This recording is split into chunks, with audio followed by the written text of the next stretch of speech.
Hi, welcome to the Histrology Show. I'm your host and novice historian, Gwen. And I'm Lindsay. I'm a licensed therapist and unlicensed astrologer. Just a quick note before we get started today. This is meant to be a very casual conversation about these two subjects, history and astrology. So if you're someone who takes either of them very seriously, this might not be the show for you. Thanks, Gwen. Indeed, there are limits to the observable universe, and nothing is real. And with that, let's dive into today's subject. It's an exciting one, especially after our last one. We needed something lighthearted and fun. Too many politics. Too many politics. So today we are talking about a man who was fearless, courageous, enthusiastic, passionate, and whose just general stoke level was much higher. I would say light years away from the average man. And we are talking about the most famous crocodile hunter of all time, Steve Irwin. Okay, so Steve Irwin was born on the 22nd of February, 1962, outside of Melbourne, Australia, at 1 a.m., making his big three. He is a Capricorn rising, a Pisces sun, and a Virgo moon. Oh, I thought there was some Aquarius in there. No. Oh, there's a lot of planets in Aquarius. Okay, interesting. Yes. But Pisces makes sense. He's so passionate. He's so passionate and a little insane. And yeah. Well, his mom was a nurse and his dad was a plumber who was also an amateur herpetologist. He was very into reptiles. Forgot we could use the word herpetology. That's so exciting. Yeah, don't get to drop that one too often. Yes. He would collect reptiles, he would rehabilitate them, and he actually ended up opening a reptile and fauna park in Queensland. So, because of this, Steve was developing an appreciation and a fascination with these animals at a very young age. So young, in fact, that on his 6th birthday, he was given a 12-foot scrub python, non-venomous, not a venomous snake, and he wrestled his first crocodile at the age of 9. Okay. 9. So that's exciting. So, immediately, this is what he's all about. He's not like the other kids. He sure ain't. No. Yeah. He's wrestling crocodiles. I feel like he was a very hyperactive child. Yes, definitely ADHD. I'm getting, in elementary school, the kid who, never put anything in folders. Oh my God. And, thank God he found Crocs, because otherwise he would have found drugs. Oh, okay. Yeah, that makes sense. I mean, yeah, he was addicted to animals and wildlife conservation and reptiles. And danger. I mean, he's point. not going after bunnies. You know? He does It's have a like chemical venomous dependency, adrenaline. Yeah, adrenaline. Yes. Okay. That makes sense. This guy? Woo! Yeah. I can feel that photo. I mean, this is him. Yeah. He's adorable, too. He ended up working for the Queensland East Coast Crocodile Management Company, I guess. I don't know, place. And they would take crocodiles that were in precarious situations. Maybe there was new development, and so all of a sudden these crocodiles are around humans, and he would go hunt them. But when we say hunt, we actually mean he would prevent them from being killed. Okay. Right? So there were people who wanted to kill these crocodiles because they were potentially going to harm humans. And he was capturing them and rehabilitating them, relocating them, putting them somewhere different so that they could live out the rest of their days in peace and not be murdered. Yeah, he was a protector. Yeah. Hunter is not the right word, but... Hunter isn't the right word. Sold an image he needed. Yeah, well, you can it has a look attached to it, Yes. I think. He is hunting them. He's out finding them in the wild, but he's capturing them and relocating them, not murdering them. He ended up saving over 100 crocodiles in his time there, and many of them ended up back at his father's reptile park. And Steve actually ended up taking over the reptile park in 1991, and he renamed it to the Australia Zoo eventually. And there he would give these crocodile demonstrations to people. You can imagine SeaWorld, but with crocodiles. Like a rodeo with crocodiles. Yes. Yeah. Yes, exactly. That's what he's doing. He's feeding the crocodiles and telling people probably has a microphone on, and he's telling them about them, and he's feeding them, and people are oh, because it's dangerous and wild and cool. And it's in one of these demonstrations where he meets eyes with a woman in the crowd. And that woman, of course, is Terri Raines, a naturalist from Oregon who was just visiting Australia at the time and who would become Steve's wife 4 months later. Oh, wow. It was very much a love at first sight moment. Mm-hmm. And they were just off to the races, like pretty much immediately. One of those things where it's like, I think I watched an interview and like she ended up having to go back to America and he never really got, you know, a hold of her right away. And she was waiting for him. And he like eventually called her and was like, all right, I'm coming. Mm-hmm. And she was like, okay, great. And then it was just like on then. Cute. And I think at a certain point he was like, so what should we do? Should we get married? You know, kind of one of those situations. And she was like, yeah, I guess so. And so they did. Okay. And their honeymoon was spent capturing crocodiles. She was definitely like thrown into that lifestyle, like pretty much immediately right off the bat, but she was game. Yeah. Yeah. That's cute. I mean, they definitely have signatures of like a working relationship. Like the relationship's a part of how they'll make their income. And also that like you can see signatures of like that your love is probably from like another country or culture. Like he has a lot of ninth house stuff that we'll talk about. So very Sagittarian. Oh. Right? Yeah. Okay. That makes sense. Well, it also should be noted that Steve was like very nervous to get married, which is interesting. Like when he's standing, when he was standing up there, he said that was the most nervous he was in his whole life, which is crazy. No one's tamed the woman yet. Truly the most intimidating of beasts. Terri, the terror. He was terrified, and it's crazy because this guy is literally wrestling crocodiles, and him getting married was the most nervous he ever was. That's also cute. It's cute. It's because he's a perpetual child, I think. Okay. Yeah. But that's really adorable. Like, that's so charming. But yeah, that makes sense. Yeah, it really does. And it also just, like, the whole, like, way they went about getting engaged and just diving in so immediately is very childlike, too, I think. It is, yeah. But when you know, is what I hear. Mm-hmm. So they spent their honeymoon hunting crocodiles. Like I said, Terri was thrust into this lifestyle very quickly. She really stepped up. She was all about it. She was game. And they actually had a friend come to film the excursion, and this would become the first episode of The Crocodile Hunter.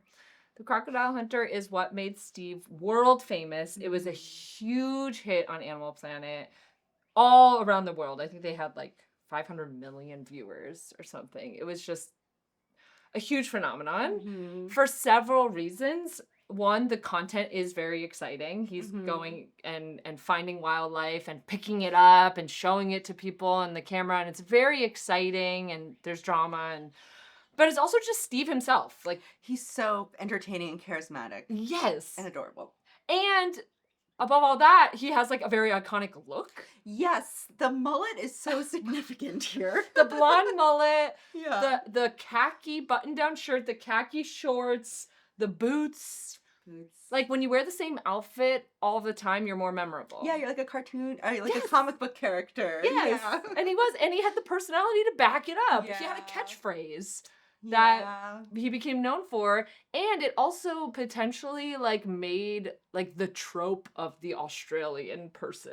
That's true. Right. Yeah. I don't know if he is a person. He's just an Australian man, and it's like a persona to us. Exactly. Yeah. I think, I mean, at least as Americans, they're like our crazier cousins, and he like really embodies that. Yeah, there's an energy there that's really interesting, and I'm sure like crikey was just like a normal phrase in Australia, but like he blew it up. He took it to the next level. Who knows if people even say it anymore in Australia, or if it's too synonymous with him. I don't know. Yeah, we go there and like everyone just says crikey all the time, but to us it's his. Yeah. Yeah, exactly. It's like probably a very casual phrase, but who knows? But Steve, it should be also noted that Steve wasn't just a TV personality. Like, he definitely talked the talk and was sharing all this information, but he also walked the walk. Like, he really was about this life. Like, he was not just a TV personality. this was him fully. Like, there's a lot of, not clarity, but transparency. There's a lot of transparency there in terms of who he is and who he is on screen. Yeah. I think that was actually probably a big struggle of his. Like, he, like, the Leo North node, like, kind of pushed him into the limelight. But I have suspicions of, like, kind of, like, that kind of drove him to do more dangerous things than maybe he would have. Oh. Like, yeah, he's just essentially like a little boy living out his fantasy every day, and we made him a star. Yeah, you know? we did, yeah. There's something about, his personality. I think Terri, I saw an interview with her where she said every single day Steve would say, this was the best day of my life. Of course he did. Yeah. And that's also so annoying. I know, there's something about it where, I don't know if it's just because I'm a depressed person or what's going on, but I'm just like, there's something fishy here. Was it really? Are the stoke levels truly that high? They must be. It's so endearing. Yeah. Yes. Yeah, I mean, I think in some ways the way he related to his shadow was like a little bit of and this happens a lot with Pisces, like a little bypassing. Yeah. That makes sense. I don't think he was like, no time to look at that. Yeah, exactly. Yeah. And in some ways, like, right, he wasn't afraid of death or darkness, so he, like, he didn't, but yeah, just, I mean, he also is just a great model for, like, stoicism. Like, his mindset was fabulous, and so he could do anything. Yeah. Almost anything. This is why this show is so exciting to me, because I'm looking at this thing, and it's like, on the surface level, he is just who he is, and it seems like there's not as much depth there besides for just his deep love and passion for what he was doing. But his chart sounds really interesting, and we're going to dive into that some more. That's exciting. Well, in a couple ways, I wanted to talk about a couple ways that he really did just like walk the walk. Like, he wasn't just a TV personality. He spent most of all the money that he made with the Crocodile Hunter and with the zoo on conservation efforts. So he started a conservation foundation called Wildlife Warriors. And he also, I wanted to mention a rescue mission that he took part in Mexico in 2003. So he was filming a documentary about sea lions, and he heard on his radio on his boat that 2 scuba divers had gone missing, and he completely paused filming, and him and his whole team went out searching for these 2 scuba divers. And it's because of him they were able to rescue one of them.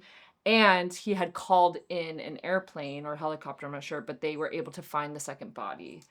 And that was because he dropped everything and was like, we have to take care of the humans now, actually. And so it wasn't just this star personality, like, that's what's most important. Like, he really, I don't know how else to put it besides walking the walk. Like, he really did just care and was passionate about it. Yeah, I mean, he also has a lot of Virgo placements, which ground him, and he's so of service. Yeah.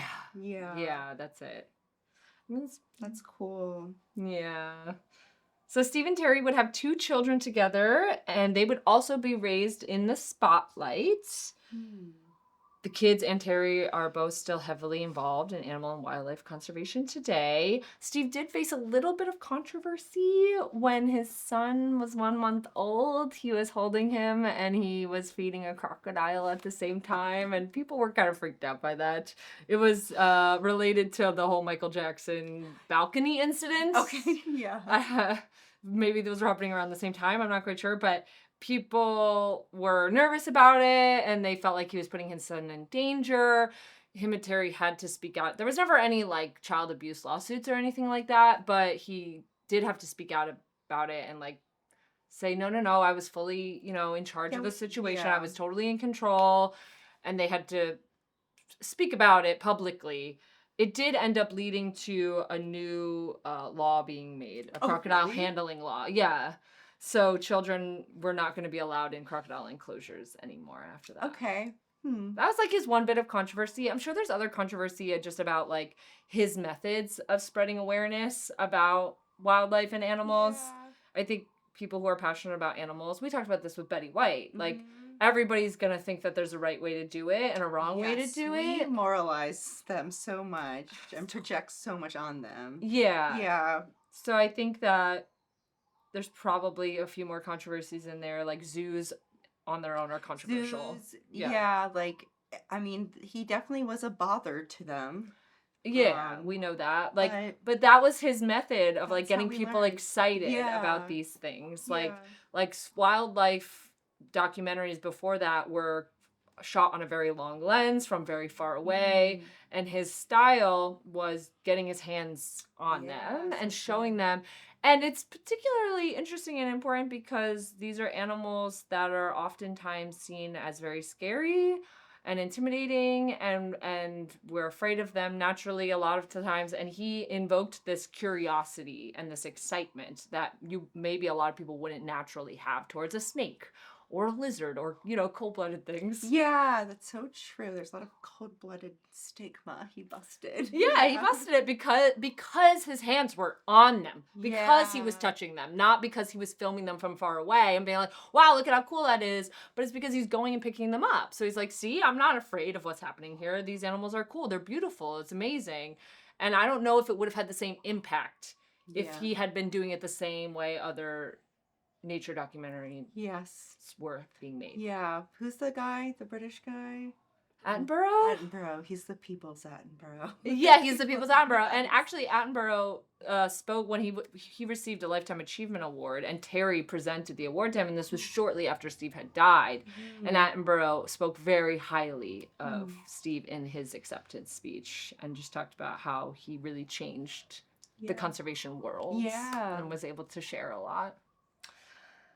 So, Steve is one of the biggest faces in the world for wildlife conservation. He's traveling all over the globe, filming the coolest things about the coolest wildlife. It's crazy. He's interacting with some of the most dangerous and feared animals on the planet. He is living his dream. Everything is going great until tragedy strikes in 2006. Steve is filming off the coast of the Great Barrier Reef. The weather isn't great, so filming gets pushed off, and Steve, the guy who can never just sit down and relax, insists on diving in the water with his cameraman. And it's there that they find a stingray and are filming it and swimming around it. And right before they're about to get out of the water, they're literally filming the last shot of what they're doing.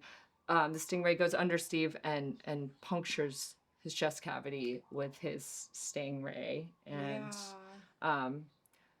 Steve's team tried to revive him many times on the boat, but they think he died pretty much instantly, if not within minutes, because the trauma was so big. Yeah. Right to the heart.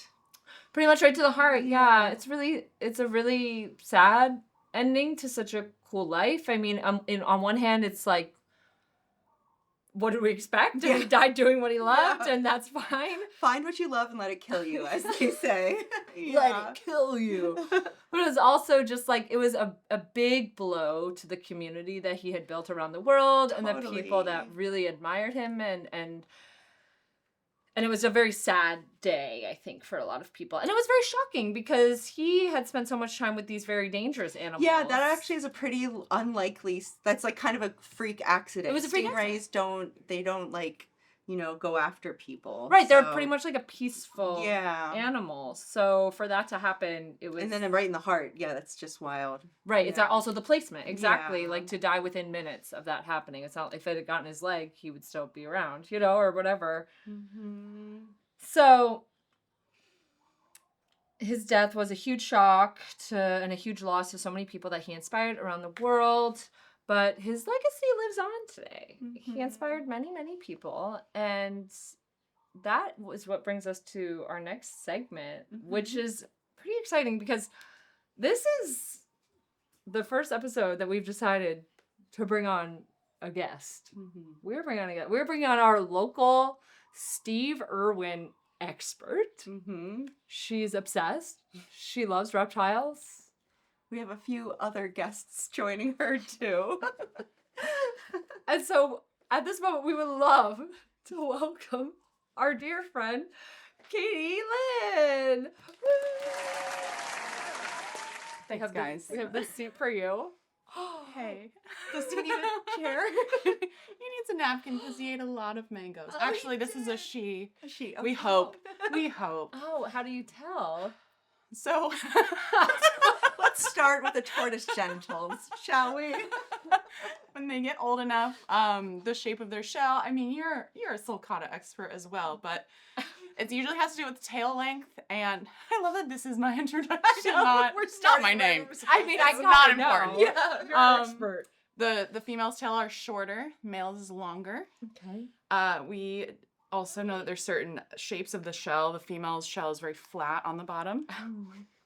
the males would be more concave, so it can really Can we like censor that?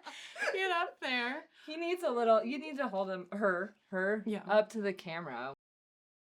Katie, you're our resident Steve Irwin expert. Yes. Will you?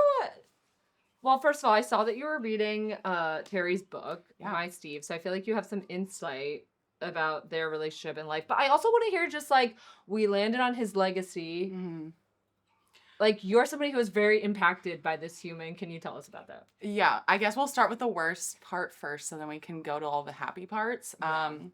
I will say for a long time, it was probably not until this year that I hadn't watched his show anymore because I would cry every time. I mourned for like 2 days. I know he wasn't my dad, but it felt like, in a way, he impacted so many lives that it was one of the hardest deaths I've experienced, even though I've never met him and I had always wanted to. And it was during, I think, my sophomore year of high school too. So what a like weird time. Sophomore slump. Yeah, it's transition time. And then my horse died like a year later. So it was like a really tough time for me in my development. And those were the two things that I was just most passionate about. And for him, leaving such a beautiful family behind, and like the fact that Terri has never gone on a date since.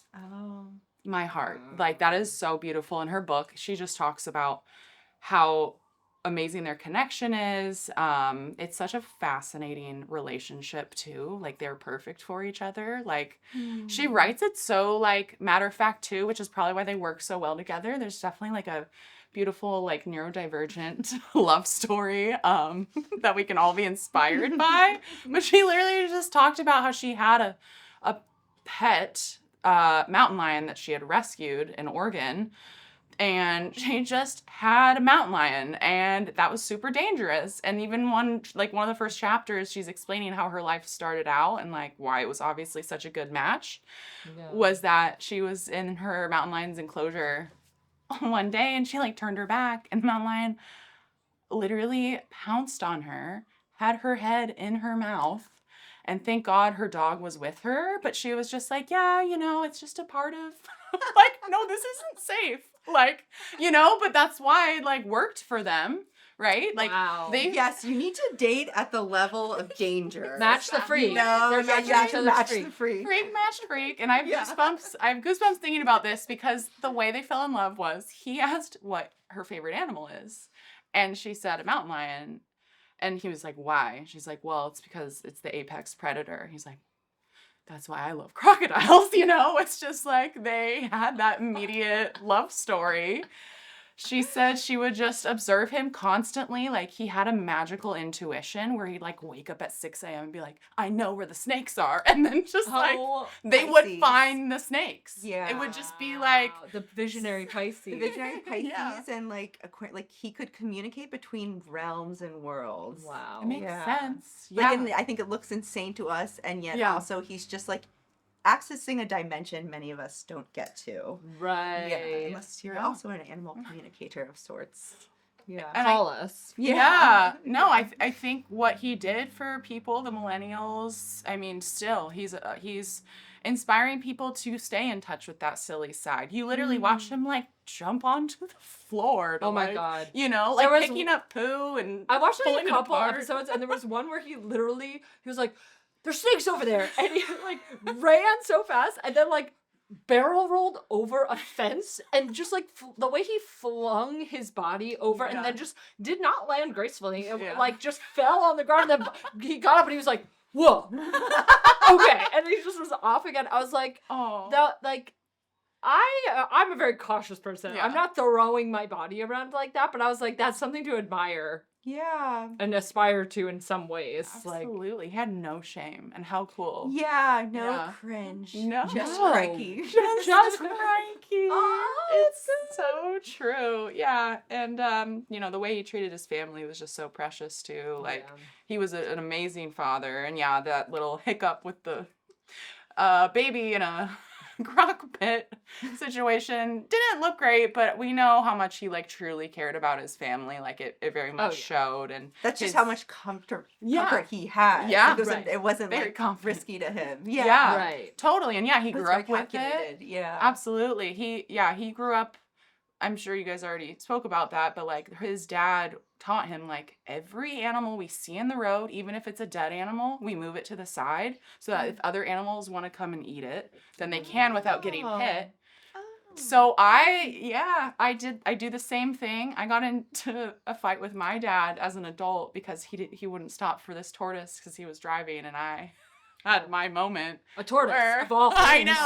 I know, and I just like, you know, I think for some reason Steve spoke to a lot of us, and those kinds of people you didn't really see before him. You know, you were just a little weirdo on your own. But one of the first times we hung out, you like buried a baby bird that we found deceased, and it was really touching. Yeah. Thanks. Did you already love reptiles, or did he inspire you to love reptiles? Okay, that's a good question. I always loved the weirdest animals. I remember in kindergarten, I wanted a pet rat, tarantula, and a parrot in that order. Oh my god. And it's such an odd combination. Everyone was like Lisa Frank dolphins. Yeah. Kittens, puppies. Yeah, exactly. I still remember my preschool teachers would be like, we're worried we will lose her. Yeah. I was always running after something and like trying to climb the fence and just run free. And so to have like an inspiration like that was just really special and validating to not feel as weird. You know? As weird. Oh, I should probably move that tortoise. And then I'll grab the book too. Yeah. Oh my The God. tortoise. He speaks to my ADHD as it really As it were. as it. So what's going on astrologically while Katie is doing some things? I guess let's look at a more like affirmative way of looking at ADHD, right? It's not that they're like perhaps they're lacking attention in this dimension, but it's what are they paying attention to? And maybe it's snakes and tortoises. People say that ADHD is a superpower, and this is one of those instances where I was like, oh, it is a superpower, because I could never do that. I could never do what he's doing, but he found the thing that he was allowed to hyperfixate on and give all of his attention and focus to, and just went like 110 miles per hour towards it. Yeah, I mean, again, like intuition is such an undervalued intelligence in our society right now. And so, I think that's probably what was so validating. And then we get to see someone really engage with a world that we have really marginalized for the past 100 years or so, right? And then especially animals that aren't cute to us or don't look like us or seem like us. He really embraced the other. And not mammals. I feel like people have an easier time connecting with mammals. Definitely. Yeah, exactly. But the cold-blooded. So, he had his sun in Pisces and Chiron there and Venus there. And then he had a lot of stuff in Aquarius too. And these are the last two signs of the zodiac wheel. And he could just move between worlds, mediate between worlds. He was like the annoying little brother to these crocodiles, like he loved them so much. They probably didn't like him, but that's okay. That's just the role he played.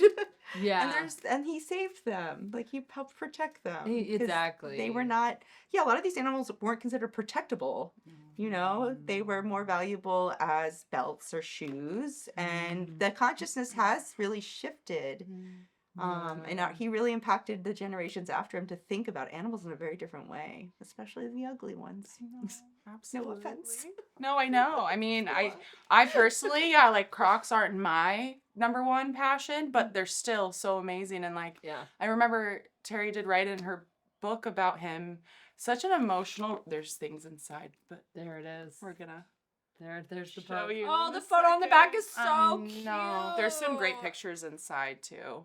Oh, yeah, we can absolutely go through. Fun fact, I don't know if you guys caught this in your studies, but we're all human, right? We all have our fears, and he did admit like his one fear was a fear of parrots. Of all things. That is so understandable. Isn't that crazy? They're terrifying. Yeah, they can be, right? He had been bit so many times, I guess, right? Yeah, they have so, sharp beaks. You can And they can talk. They're mean. They're cranky. I think been bit and called a bitch by a parrot named Kalani. I have. Oh my god. See, yeah, maybe it's just because he couldn't wrestle a parrot the way he wanted to. Exactly. They had boundaries. That's weird. That's so true. So yeah. Oh, he's so cool. Yeah, and wow, what a horrible, crazy way to die. But like, just finding out what you had told me about his primal astrology blew my mind. Okay, so Yeah, we we didn't have to bring talk this about up. the primal. Okay, Yeah. so yeah, let's. So as you guys know, if you've been watching the show, sometimes we like to talk about primal astrology, Exciting. which is Chinese zodiac and like Western Zodiac, right? Put together. And I'm a handfish, as we've talked about at length. Aquarius goat. Yeah. Yeah, you're an elephant. An elephant. Oh, yeah. So majestic. I am a ostrich. And Steve Irwin, we looked up his primal astrology, and it is A stingray. A stingray, you guys. That's powerful. It is powerful. That's crazy. why? So hopefully the handfish won't get Gwen after all. They're the so first small. handfish fatality. Oh my god. I'm not gonna visit them in the basement in Indonesia, which exists. I do feel like he had such a great sense of humor that he can obviously like laugh about it. He Yeah, would the be irony. happy. It Yeah. makes so much more sense for him to die by crocodile, but at the same time, not really, because you just don't see death coming by stingray. Yeah. You can anticipate with a crocodile and be prepared. You're prepared, so much more. exactly. Yeah. So, But it was just a freak accident, and there's Yeah. no preparing for a freak accident. There's no nothing you can do. preparing. I mean, at 44, there's some interesting transits going on. A Uranus opposition, a Pluto, a Saturn opposition, and it's like, I mean, I'm 40. We're all getting there. It's like this big midlife reckoning where you have to kind of reevaluate the rules you've been playing by and kind of deal with consequences of the first half of your life. chills. And it's kind of like an initiation to the latter half of our lives. And I just don't think he was meant to get there. Yeah. You know, like Right. the term is like puer internus, like the internal child, like that's his archetype. It's a Jungian archetype. That's what he's so embodying. And like, I don't know if we want to see him as an old guy, and I don't know if he'd want to be. Right. He's somebody who would have had a very, very hard time slowing down. Yeah, exactly. Being in a hospital for too long. Adjusting to Yeah. that would have That's been true. really hard. Wow, that's a good point. And I did Yeah. actually hear that they don't talk, like I had to really find this information out, but he was in a lot of extreme pain his last years in his 40s because of all of the accidents he had been in. Apparently he had even like broken his neck, but like he had so much, his father was saying like he had so much like internal damage Okay. that he was always in pain at the end. Like I'm just See, thinking this- of like Tiger King, if you've watched that documentary, like every interview someone's like missing a limb. And it's just Kinda. like, it's Yeah. crazy. He's lucky he did make it that he knew, and Terri knew this too. He was always rushing. He was always like, I have to get That's- everything done. Yes. Because I know I'm not going to live long. He Okay. knew. Yeah. He knew for a long time that he needed to get, she was like, he was always like doing something around the park, like always like just trying to race against time because he knew his time was limited here on Earth. okay. And that reminds me of when they decided to have kids. It was like it was like one of those wake up and he's Yeah. like, we need to have kids Yeah. right Okay. now, Very sudden. right now. Yeah. And it's like, whoa, okay. So Yeah. that's how he moved through his life for sure. Yeah. Yeah. Look He how was here cool. for a good time, not a long time. Yeah. And I'm so Yeah. glad, like, this is why you're here to provide an insight like that, because it is hard to find something like that. Like the fact that he was in pain. He obviously didn't show it. No. They didn't advertise it. No, It makes definitely sense. It shouldn't be Right. surprising. not. Right. But he was this larger than life figure, and so that was something that was probably hid from the public. I think so. And, you know, Terri never saw the footage. They destroyed it. Okay. They didn't want to know. That's classy. I know. Yeah. And she said in many times in the book that when they were apart, she worried. And when they were together, everything was always okay because they grounded each other and they Yeah. weren't together on this They trip. weren't together. Yeah. How hard must that have been? But yeah, I love that she never went on another date. I mean, for the type of person I am, I don't know if I could say the same. Like, that's very beautiful. And Yeah. like, that's such a profound love story. Like, It's like Betty White did the same thing Yeah. when she had married several times, but when she found her love after that, and he died much younger than she lived decades. Yes. Yeah. She lived That's decades, true, and yeah. she said, "I've already had the best. Yeah, that's wow. What am I gonna do?" yeah, it's powerful. And yeah, I mean, they really did check all of each other's boxes. Yeah. Like, And there were a lot of unusual boxes to check. Such, Yeah. and they would talk. She'd talk about they would wrestle. They would talk shit to each other. They weren't all just careful. Like they would just say real things to each other and mess with each other, and not just like it wasn't an appearance thing for media once they got so famous. Like they were very invested in each other. Aw. So yeah. Any other astrology things that you Yeah. wanted to touch on? I mean, that 44 thing is That's interesting. Yeah. Yeah. What else about him? I mean, so he does have some earth signs, thank goodness. Or else he would have just like been like a weirder version of what we see. He'd be like channeling gators from beyond. With all due respect to Pisceans people. But so he had his moon in Virgo. So he was born kind of just after a full moon, the like waning full moon. So he had his sun and moon in opposites. And that I tend to date people like that. They are very engaging because they're so complex, but like you're pulled in so many different directions. A Virgo moon is a hard moon to have. Like, and he has Moon and Pluto conjunct there, right on his midheaven, the top of his chart. So how he's seen publicly. So yeah, in some ways there has to be this like vulnerability, or else he would be fake. Like he's just out in the open. Yeah. And he has Lilith there, which is like Lilith is before Eve. It's usually like a kind of sexy placement where we learn about. And I do think there's something very erotic about the way, like erotic and The like shorts? Eros, like Sorry. the shorts. Yeah. Just how like he's like Shorts. wrestling with skaters. Like, he's not afraid of the wild. Yeah. It's the wild feminine. And if it was in a different part of his chart, it'd be more private. But I think that's like, it's not only the neurodivergence, but the raw eroticism of tangling with the wild. with the wild, out in the wild, like Yeah. in the bush. In the bush. In the In bush. so many ways. That is one only if only I could make one request to Terri, if she could just make an erotic novel of their love story. You want those piercing, crazy eyes looking up at you. There's something about the eyes. Yeah. There's something about the eyes. Oh, he's so Yeah. passionate. We're gonna call it passion. And, I like, think that's Her eyes aren't as crazy. yeah. But that's No, the she animal, was- animal passion right there. Yeah, she was. Where's her son? She was a Sagittarius moon, like our friend Katie. And in the 12th house, and we keep seeing a lot of 12th house placements, and it tends to be associated with like loneliness or like waiting. And she's a Cancer sun. Yeah. And She's where's a her Cancer sun. ascendant and a That Libra works rising? out, right? Yeah. Cancer for him. Yeah. Oh, and I did want to say something. We'll show his chart. Like, we've never talked about empty houses before. So, Yeah. like, so he doesn't have anything in his 7th house, but that doesn't mean there's not action there. So we look Right. at what sign is in the 7th, and that's Cancer. And so that's the kind of vibe. He's such a caretaker. And we also look at where the ruler of Cancer is in his chart, right? We talk about the dispositors, the planet behind the planet. Just talked about The neck this. that turns the head, kind of. The- And his moon, again, is up there in Virgo in the 9th house, showing like that's where it's like, okay, there's going to be so much about service, transnational relationships. The Pluto and Moon conjunction. It's not quite a conjunction, but it's just like a really intense, deep, transformative energy. And Pluto again is generational, so that's like Pluto and Virgos. Those are our Gen Xers. Okay. It's interesting. He lived with pain. Like Virgo is a real like surface sign, healing sign. A lot of them suffer themselves, and that's the insight. Like I think they came of age during the AIDS epidemic.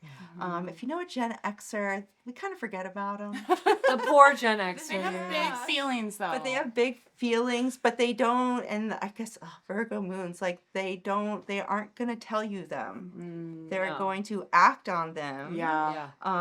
And want you to figure it out for them.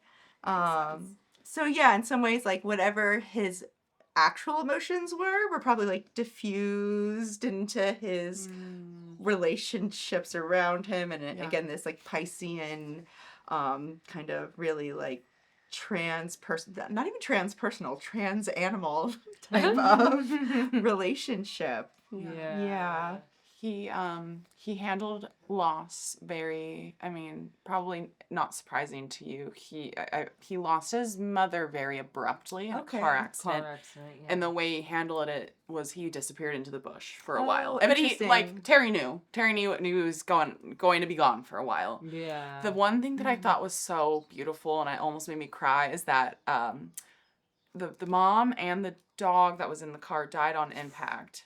Just so fast, but there was a bird-eating spider in a tank that they discovered that survived the crash, and then they got to keep that one like part of the accident. It's just such an obscure, precious, but my God, like how sad. They had just been moving back to be closer to the granddaughter, Bindi. That's so sad. And they spent a lot of time though on a positive. They spent so much time buying land kind of all over the world in conservation They spent efforts. so much money on buying land for conservation. Yeah, and him and Terri decided early on, like, if this gets big, all the money's, like, you know, they'll keep a humble, like, you know, regular, like, they income have to take level. care of their family, Sure. of course. Yeah, but, like, as employees of the zoo, and then everything else they put back in. I don't see them being interested in, like, Yeah. I don't know, like, riches. bling. Riches. Yachts. Two things come to mind. First of all, I was like, okay, first of all, I don't, like, a bird-eating spider is not endearing. So it's not, you're, like, so precious. I'm like, I'm just glad I want to someone's die. alive. There's remnants of my mother. It's a bird-eating spider. Your moon is your kind of relationship with your mother, so that's so interesting. Yeah. Gosh. The other thing I was going to say is when I watched one of the episodes, in preparation for this, they had to tackle this huge crocodile and put him into a new enclosure, and it took like 12 employees of the zoo to move this fucking crocodile. And I was like, how much are these people getting paid? Like, truly, usually nothing. Like, are they volunteering? Is that just like the churro guy now wrestling a crocodile? Probably. What is going on? That's hilarious. No, zoo employees do not get paid very well at all. It's a pretty manipulative industry. We're like, we'll do anything to hang out with animals. Literally. Just smell the poop. Yeah, exactly. We've been exploited. Yeah, exactly. And I'll do it again. You think he paid his He employees absolutely, well? they did, yeah. And there's a whole show just about their zoo, and I'm sure they're doing really well. I will say, I'm almost done with the book. I have been stalling on the last couple of chapters because, like, I know how it ends. Right. And I'm still just, like, in the warm fuzzies of the story, and nothing too bad has happened yet. But where I'm at right now is them building their Crocoseum. It sounds like they've budgeted $8 million to put into creating, because he loved Roman gladiator. Where they fight? No. I was going to say, that seems not. That would be insane.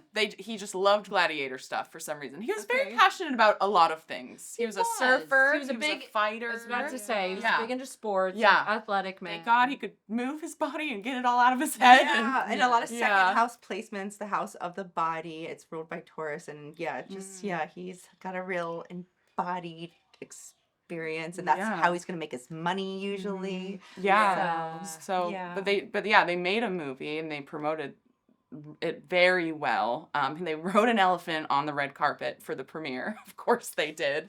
How cool. Yeah. But all the money that they got, they put into creating this amazing amphitheater that could sit like thousands of people. The Crocoseum. Where they bring out one croc at a time and it feeds them, and it's showing like, hey, I can have an interaction with the crocodile. They're not fighting. There's no like cockfighting going on. I know. Dog or croc fighting. Dog fighting is so violating to That our would be psyches insane. because of our relationship with dogs. But I'm like, croc fighting.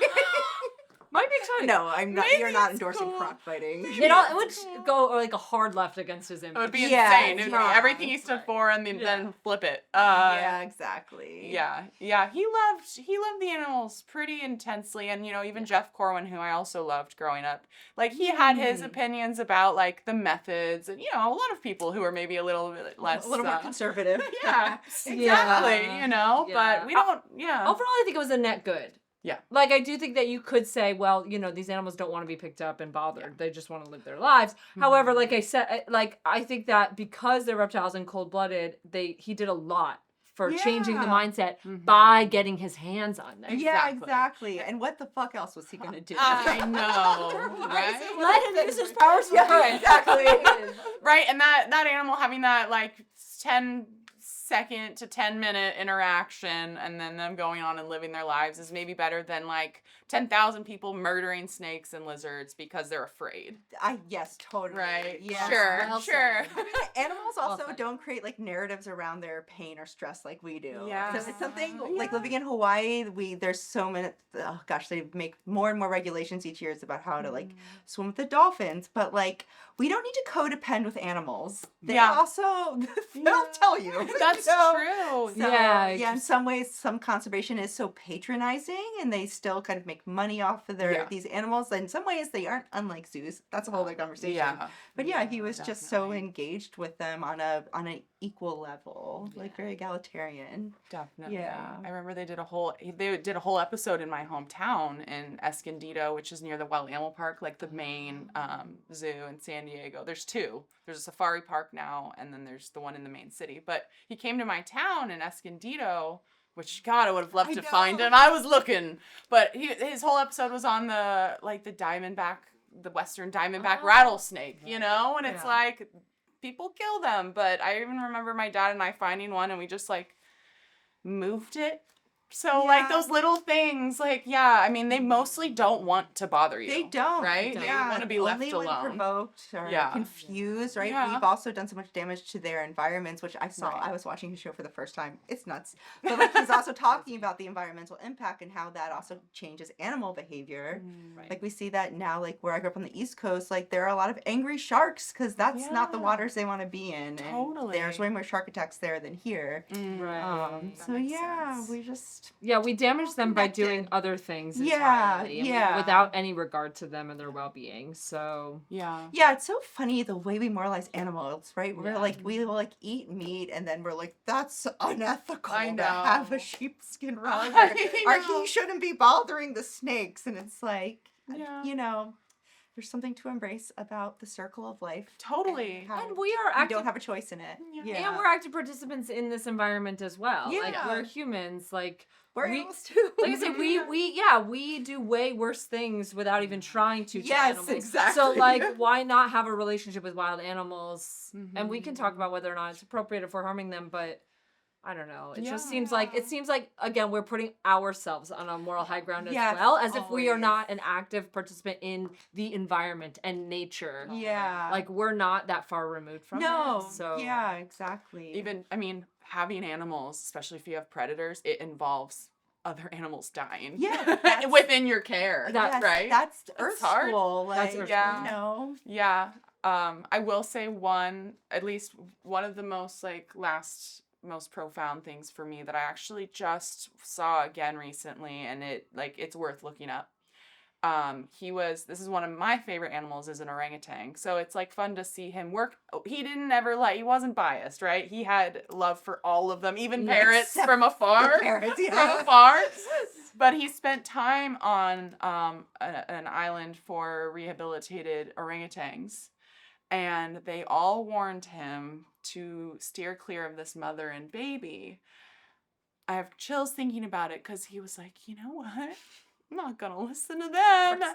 He climbs up into this tree and everyone's kind of shitting themselves. Yeah. What's going to happen, right? Yeah. And it's so powerful. This mother and baby calm down, sit on the branch next to him. The mother puts her arm around Steve, tries to pull the baby to bring the baby to like show off to Steve. Mm-hmm. Baby's like, I don't know, Mom. Yeah. But the mom was like, this is a safe person. I can feel it. Yeah. Even the experts, the orangutan, like local experts that had been like with them for years, were all just watching in awe because this guy in short shorts sits in a tree with a mother and baby. And yeah, that's a big risk. But for him, he didn't even consider like, Yeah, in some ways, other option. immaculate vibes, right? Yeah, the vibes were There's so no greater lovely. compliment than when there's a dog that everyone's like, oh, watch out for him, and the dog likes you, and you're like, I'm a witch.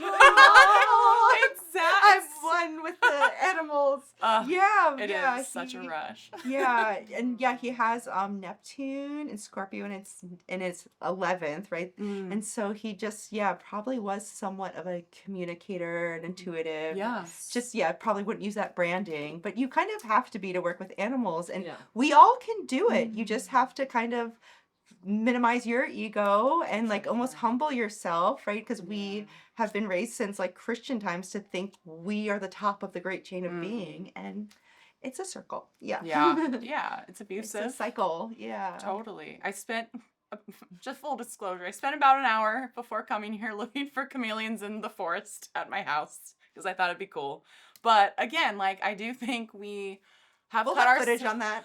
I probably have some. Our I, Patreon. not much happened. I found a machete. That was cool, but that is pretty cool. it was actually. helpful. Yeah. Yeah. But I will say, like, my takeaway, I teared up at one point because I was like, this is my dream.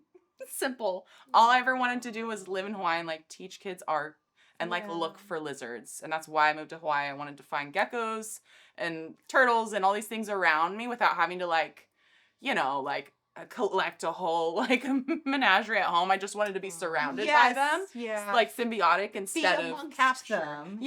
instead of trying to like monopolize them, just being around them. And that's something that I felt like is just such a powerful gift that he brought for people. Yeah. Oh. Yeah, really shifting a consciousness. Just get out there in the dirt, you guys. dirt. Yeah. Look for some Get skinks. erotic. If you, subscribe to our OnlyFans for us in the short shorts latte first. Only fins. Oh You can my see God. Gwen get bit by a parrot. For us. $17.99. Yeah, exactly. Him and I have that in common. I don't like parrots or birds. Yeah. Oh, that's I like them out in the air. or on a board game. Or on a board game. I love that. Yeah. In practicalities, no thanks. I love birds. I spent COVID amongst the parrots and got very familiar. I even had to like talk to a therapist about beef I was having with parrots. Oh my gosh. Because they have like the emotional, I'm insane too. But they do are kind of like the emotional complexity of like a 3-year-old baby. Forever. Okay, well right? then, forever. 3. Forever 3. Can I ask each Yeah. of you what your favorite animals are? If that's not too much of a loaded question, I know it's really hard to narrow down. I've rarely narrowed it down myself. Okay, this is such a cop-out answer. I do love dogs. I love dogs because I Yeah. love the relationship that we've fostered with dogs. Agree. It's like unlike anything else. We did that. Humans did that. That's like one of the best things humans pretty have cool. ever done. I just think dogs are like that perfect example of how we are like actively involved in nature and the environment, and like it's mutually benefiting. Yes, like it's a they love us, dialogue. we love them. Yeah. We did this thing, and I also love sea otters. Oh, Yes, my great gosh. choice. Yeah. Yeah, they're amazing. I love just eating snacks on my They're- chest. They have pockets, skin pockets for their stuff. They It's- like collect rocks. I- And They That's love so rocks. Cool. Yeah, I just feel like this episode is so aligned, I guess, with like what histrology means to me, right? Like connecting the human experience with the greater cosmos and all the creatures in it, Yeah. right? We're all on this journey together. It's not just about white warmongers. Yeah, That's what Yeah. it tends to be about. Thank goodness. Yeah. Yeah. I feel a deep connection with the octopus. Mm. Yeah, I love diving a lot, and I like tend to see them pretty often. Like, yeah. And I guess I feel like a sensitivity to Steve Irwin because like I want them to like me so bad, but they really don't. I have been inked upon. I had one poke its head out and then like go back into like the coral reef and like close the door with a rock. Like I accidentally swam into one and it hit me with its tentacle, which is the best thing that ever happened to me. But Totally, there's a yeah. lot of that is not a mutual relationship. Yeah. Oh, But I Yeah. really, it's the only animal I don't eat because I just want, they're hunted a lot and I just want them to know I'm cool. yeah. Call me. Call one of you. Octopus. They're so I smart. just want an They're so 8-armed smart. hug. That's Maybe good, one huh? day you'll find like the My think Octopus so. teacher. We'll lock Maybe eyes. you'll have one. Just you spend a lot of time out there, maybe. Yeah. My dad formed a relationship with a moray eel, and that's That why I'm is less afraid so of eels. sick. Yeah. I'm not as afraid, right? And it was a Yeah. big one. Yeah. And he would go and feed it, and then Wow. it was crazy. Well, he was a scuba diver, so he could spend That's more time underwater. there. You have to learn their language. Yeah. So, yeah. So- In our Jerry Garcia episode, we talk about Jerry Garcia used to go diving off the coast of Oh, Kona all the time, and cool. there's video footage of him petting a moray eel, Yeah. like the way you pet a cat, like kind Yeah. of under Yeah. its chin. They Like They Yeah. have some gnarly jaws, so Oh. that's just. No, it's literally terrifying. Yeah. Yeah. Obviously, I said orangutan. That's like one of my main. Mhm. Horses have been massive for me. Amazing. To get more specific, though, I love manatees. I know. I have had the pleasure of I want meeting to some. see. Yeah. I want to see them. Sea lions. Yeah. Every single reptile, all of them. But I love iguanas, and that's actually what sealed the deal for my husband and I. Is I found a picture of him in high school with him and his gigantic iguana that he had raised from a baby. His So, gigantic iguana. gigantic iguana really did it for me, and Yeah. I found my person because he let me have reptiles at the wedding. So Oh, yes. that's how you know he's the one. Literally subscribe to our Patreon to see photos of Katie's wedding and her snakes and us hunting in the wild. And comment your favorite animal. Yeah, that's a great idea. Yes. Thanks for being here. Yeah, thanks for having me. All right, Yes. thanks. Yay. Cool. Bye. We love you, Steve. Okay.